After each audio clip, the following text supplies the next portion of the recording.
भक्तमाल में एक घटना आती है। महाराष्ट्र के एक ब्राह्मण थे जिनका नाम था पांडुरंग।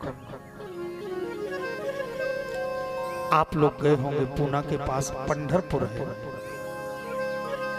वहां पर विठ्ठलनाथ जी का मंदिर केवल और केवल महाराष्ट्र में पंढरपुर में बहुत सिद्ध ठाकुर जी विठ्ठल। उनका प्राकट माता पिता की निष्ठा के कारण हुआ है। पुंडरीक नामक ब्राह्मण था। उस ब्राह्मण के मन में आया कि हम तीर्थ यात्रा करें। तीर्थ यात्रा करने के लिए अनेक तीर्थाटन करने लगा। करते करते वह ब्राह्मण प्रयागराज पहुंचा। एक पंडित के यहाँ उस ब्राह्मण ने अपना सामान रखा, रुका। रात्रि में उसने देखा कि उस पंडित के यहाँ सुंदर सुंदर युवक और युवतियां वस्त्राभूषणों से सुसज्जित, कोई झाड़ू लगा रही है, कोई पोंछा लगा रही है, तो कोई जमीन पर हाथ फेर करके मस्तक पर लगा रही है। जब पांडुरंग उठा, उसने देखा ये सुंदर युवक युवतियां है कौन? इस ब्राह्मण की यहां झाड़ू पोंछा क्यों लगा रही है? इसने पूछ लिया। कस्तम,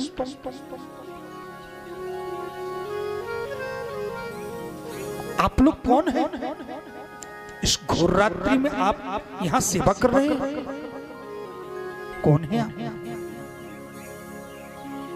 इन्होंने कहा, मैं गंगा हूं, मैं यमुना हूं, मैं सरस्वती, मैं कुबेर हूं, मैं इंद्र हूं। आप? ये तो देवताओं के नाम है, देवियों के नाम।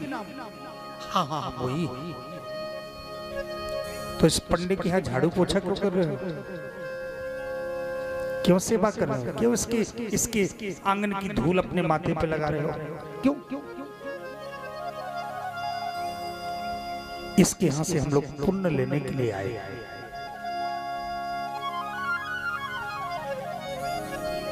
बैंक में पैसा लोग निकालते हैं तो बैंक को भी पैसे की जरूरत होती है।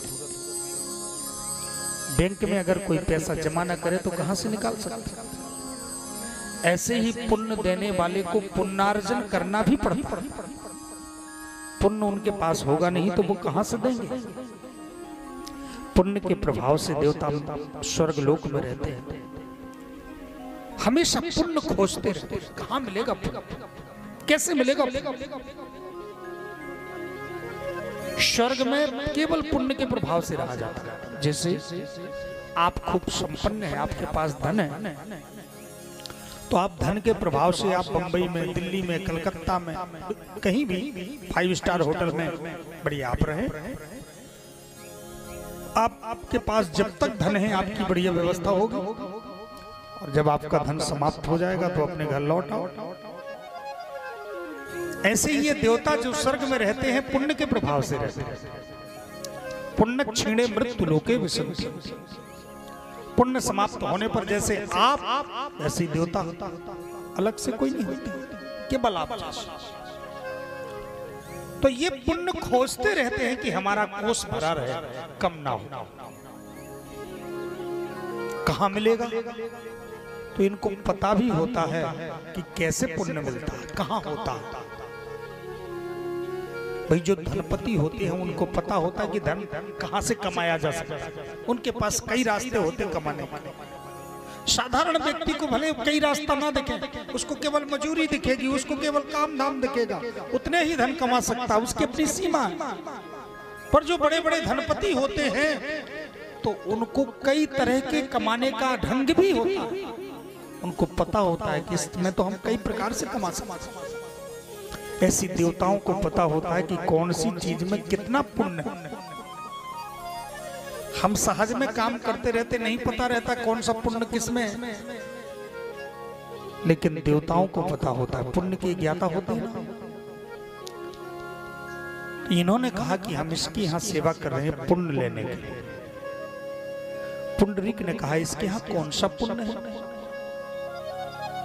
ये तो गांव का पंडा है, यहाँ का तीर्थराज का, इसके यहाँ पुण्य कौन सा है? बोली ये माता पिता का अनन्य निष्ठ सेवक, माता पिता की देवता की तरह सेवा करता है, भगवान की तरह निष्ठा रखता है, इसलिए इसके पास इतना पुण्य है कि इसको भी नहीं पता कि मेरे पास कितना पुण्य। और उसी पुण्य के प्रभाव से हम लोग इसके यहाँ से पुण्य लेते रहते हैं, इसके चरणों की धूलि को इसके यहाँ सेवा करके इसका पुण्य लेते रहते हैं। पुंडरीक ने सोचा आहा, इतना बड़ा पुण्य माता पिता की सेवा करने से कि देवता भी उसको बटोरने में लग जाए, इतना बड़ा पुण्य। और मैं तीर्थ का दर्शन करने जा रहा हूं, घर में बूढ़े माता पिता छोड़ करके।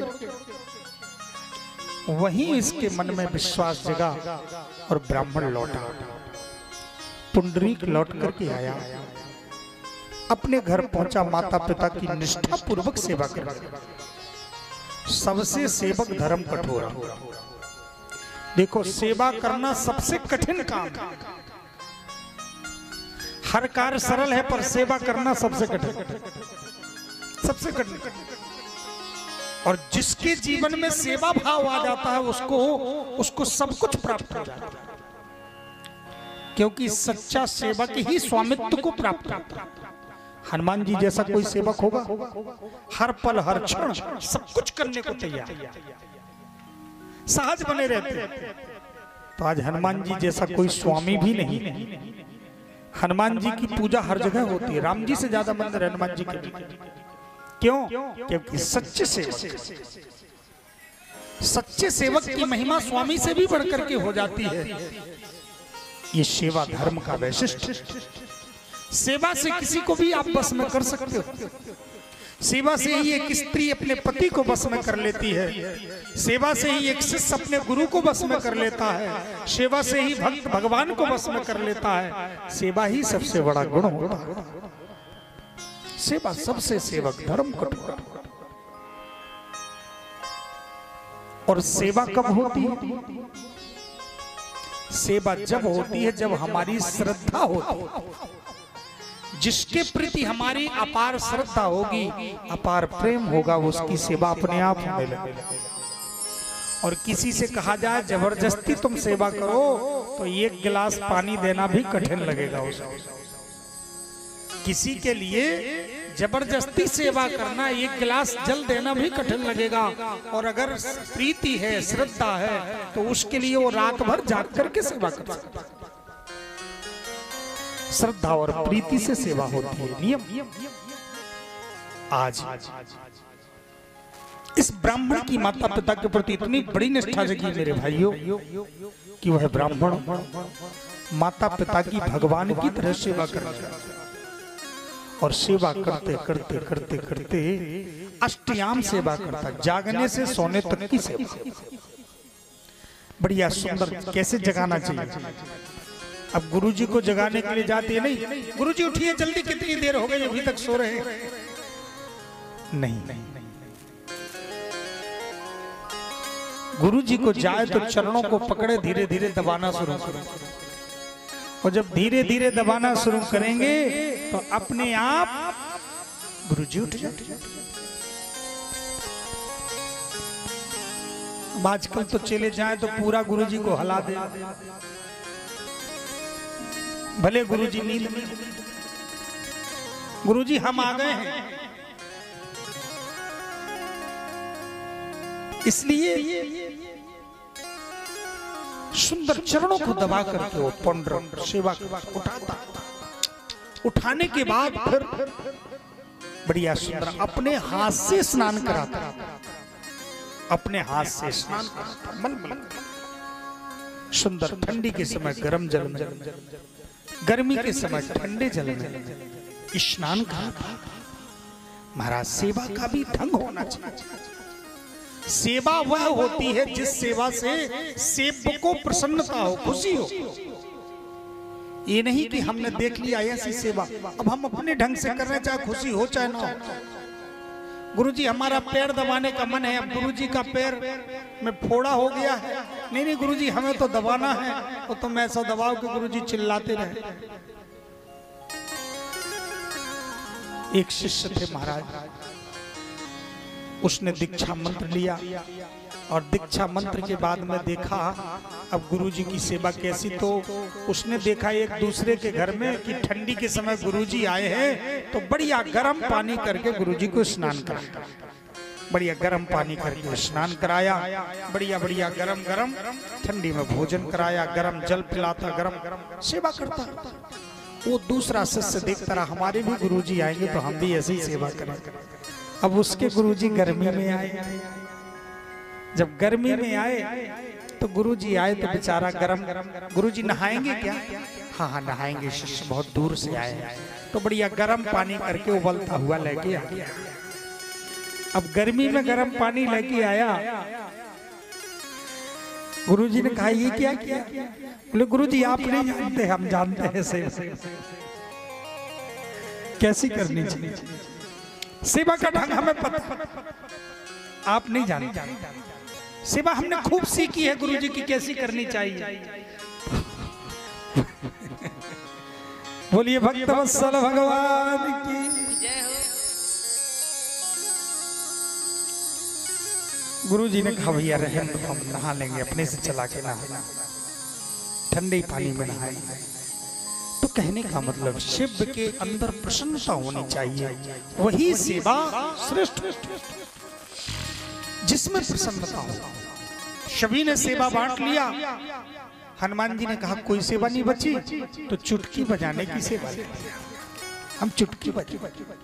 सेवक को सेवा बताने की जरूरत नहीं, खुद खींच लेता है, खुद पता कर लेता है कि हम माता पिता के पास में गए हैं, माता पिता के कमरे में कचरा पड़ा है तो पता चला झाड़ू लगाना हमारी सेवा। अब उसमें बताने की क्या आवश्यकता है? और जो बताने के बाद सेवा करे वो सेवा नहीं कहलाती, अपने मन से ऐसी सेवा करने लगा पंडरक कि जैसे भगवान की सेवा करी जाए, अष्टयाम सेवा करते हुए और सेवा करते करते वह पंडरक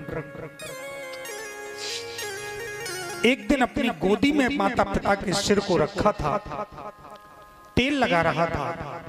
उसी समय महाराज ठाकुर जी प्रसन्न हो गया। ठाकुर जी ने सोचा धन्य है इसकी निष्ठा। ठाकुर जी प्रकट हो गए और भगवान प्रकट होकर के पंडरक को दर्शन देने के लिए पीछे खड़े हो गए। पंडरक तुम मेरा दर्शन कर लो, मैं तुम्हें दर्शन देने के लिए आया। पंडरक ने पीछे मुड़ करके देखा, प्रभु आप मैंने ऐसा कौन सा साधन किया जो आप मुझे दर्शन देने के लिए आ गए? पंडरक तुम मात्र पितृ निष्ठ हो, तुम्हारी मात्र पितृ निष्ठा के कारण हम तुम्हें दर्शन देने के लिए आए। पंडरक ने कहा प्रभु अगर आप माता पिता की सेवा निष्ठा के कारण मुझे दर्शन देने के लिए आए हैं, तो जिस माता पिता के आशीर्वाद से आप मुझे दर्शन देने के लिए आए हैं वो माता पिता मेरी गोदी में सो रहे हैं। जब तक जाग नहीं जाएंगे तब तक मैं आपकी कोई सेवा नहीं कर सकता, प्रणाम भी नहीं कर सकता। माता पिता को गोदी में बिठा ले, जब अपने से जाग गए माता पिता तो चरणों में पहले माता पिता के चरणों में प्रणाम किया पंडरक ने, और फिर कहा देखिए पिताजी माताजी ठाकुर जी आए हैं आपके आशीर्वाद से। ठाकुर जी के चरणों में प्रणाम किया और धन्य है प्रभु आप दर्शन देने के लिए आ गए। ठाकुर जी रीझ गए हो, ठाकुर जी प्रसन्न हो गए। यही तो भगवान की भगवत्ता है, उनका ऐश्वर्यत्व है। कोई दूसरा होता खड़ा रहता 1 घंटे तक तो सोचता है कितना अहंकारी है, मेरा कोई महत्व नहीं दे रहा, मैं जा रहा हूं। लेकिन धन्य हमारे ठाकुर जी, उन्होंने देखा इसकी माता पितृ निष्ठा कितनी है कि मुझे प्रणाम करने के तक के लिए नहीं उठा, माता पिता की सेवा के कारण। धन्य है पंडरक तुम्हारी सेवा निष्ठा से मैं प्रसन्न। वरदान मांग लो। पुंडरक ने कहा प्रभु को कौन सा वरदान मांग लूं? आप जमीन में खड़े हैं, इस ईंट पर खड़े हो जाइए, पहले तो आसन ले लीजिए। आसन प्रदान कर दिया, ईंट दे दिया। बोले वरदान मांग लो, मेरी इच्छा है, तुम जो भी इच्छा हो वरदान मांग लो। पुंडरक ने कहा प्रभु अगर आप वरदान देना चाहते हैं तो एक ही वरदान दे दीजिए, आप जैसे खड़े हैं आप ऐसे ही खड़े रहें, सदा सदा ऐसे ही खड़े रहें। कलयुग में भी लोग जान ले कि माता पिता की सेवा से भी भगवान प्रकट हो जाते हैं, माता पिता की सेवा भी भगवान की पूजा कहलाती है, माता पिता का सेवा भी धर्म कहलाता है। ये जान आज भी वो ठाकुर जी है विठ्ठल भगवान। मराठी भाषा में ईंटे को बिट कहा जाता है, बिट है जिसका स्थल उसको विठ्ठल कहते हैं। विठ्ठल भगवान माता पिता की सेवा निष्ठा के कारण प्रकट होते हैं। बोलिए विठ्ठल भगवान की जय हो।